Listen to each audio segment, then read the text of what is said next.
Envie d'un séjour, d'une croisière, d'un circuit, d'une escapade de quelques jours? Seul, en famille ou en groupe, notre spécialité, le voyage sur mesure. Notre seul objectif, le voyage de vos envies. Objectif Voyage, 6 rue Georgin, place du Marché Couvert, Épinal Centre-Ville.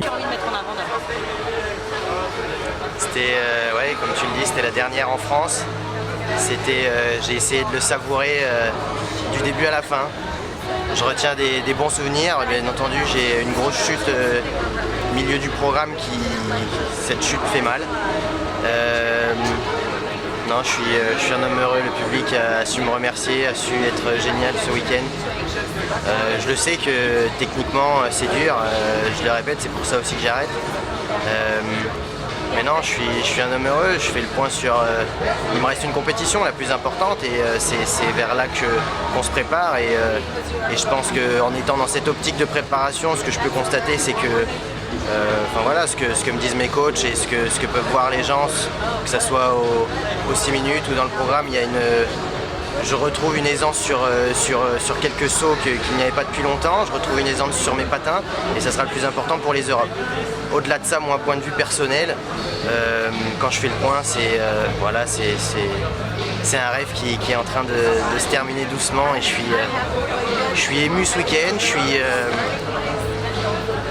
suis ému parce que c'est la dernière en France. Et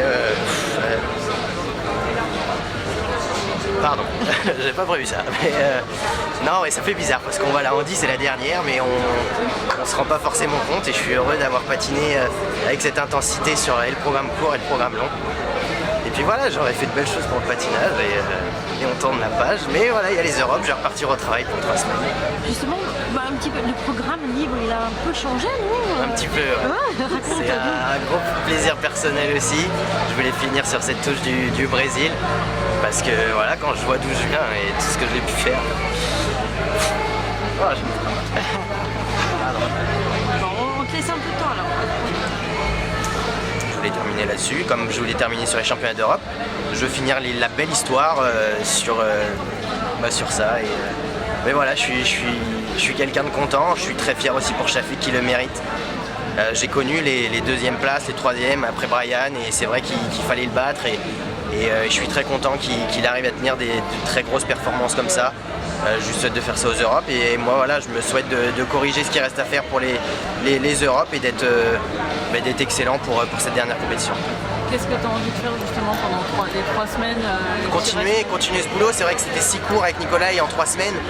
Il y a plein de choses que c'était génial. Je me suis ressenti entre guillemets revivre à l'entraînement. J'étais tranquille aux États-Unis avec Nicolas qui croit en moi toujours à 1000% et c'est vrai que c'est une confiance qui revient, donc bien entendu c'est encore des ébauches, mais c'est vrai que quand là je mets le pied sur la glace pour les 6 minutes, le premier truc que je fais c'est un triple axel, et ça depuis combien de temps j'ai pas fait ça, donc voilà, il reste 3 semaines, je vais en profiter un maximum pour perdre aucune minute, mais c'est vrai qu'en ces 3 semaines déjà de travail, je vois de très belles avancées, donc aux Europes, voilà, je continue le travail avec Nicolas et c'est un grand bonheur de l'avoir retrouvé et on va boucler la boucle dans un mois à Bratislava. Qu'est-ce que t'attends après les Europes, Florent, alors? Comment? Ton après-carrière, après les Europes? On verra après les Europes.